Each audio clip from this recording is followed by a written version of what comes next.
अस्सलाम वालेकुम प्यारे बच्चों, आज हम ईद और दिवाली इन दो उन्वानात पर 10 जुमलों पर मुश्तमिल मजमून लिखेंगे।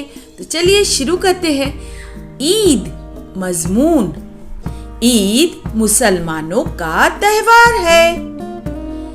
ईद खुशी मनाने का दिन है। इस दिन घर में सब नए कपड़े पहनते हैं और खुशबू लगाते हैं। ईद के दिन खाने के लिए सेवैया और शीर खुरमा बनाया जाता है। गरीबों में गल्ला तकसीम किया जाता है। ईद की सुबह मर्द और बच्चे ईद की नमाज अदा करने के लिए ईदगाह जाते हैं। ईद की नमाज के बाद सब एक दूसरे से गले मिलकर ईद मुबारक कहते हैं। इस दिन हर तरफ रौनक ही रौनक नजर आती है।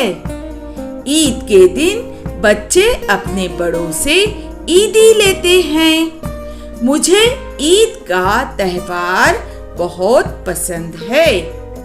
प्यारे बच्चों, आपको सिर्फ 5 या 7 जुमलों पर मुश्तमिल मजमून लिखना है। आप अपनी सहूलत और पसंद के एतबार से इनमें से 5 से 7 जुमले याद करके लिखने की मश्क कीजिए। चलिए अब हम मजमून लिखेंगे दिवाली इस उन्वान पर। दिवाली मजमून। दिवाली हिंदुओं का सबसे बड़ा त्योहार है।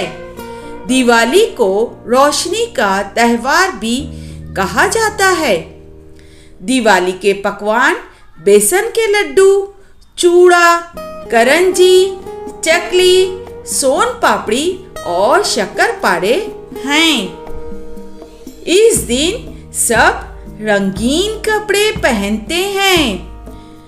रिश्तेदारों और दोस्तों में मिठाइयाँ और तोहफे तकसीम किए जाते हैं। लोग पटाखे और फुलझड़ियाँ जलाते हैं। दिवाली की रात दिए जलाते हैं और ऊंचाई पर रंग बिरंगा आकाशदीप लटकाया जाता है। दिवाली की रात सारा घर जगमग जगमग करता है। दिवाली के दूसरे दिन भैया दूज मनाया जाता है। इस दिन भाई अपनी बहन को तोहफा देता है। मुझे दिवाली का त्योहार बहुत पसंद है। तो प्यारे बच्चों, आप इन दोनों मजमून को याद कीजिए, लिखने की प्रैक्टिस कीजिए और पेपर में खूबसूरत राइटिंग में ज़रूर लिखिए इसे।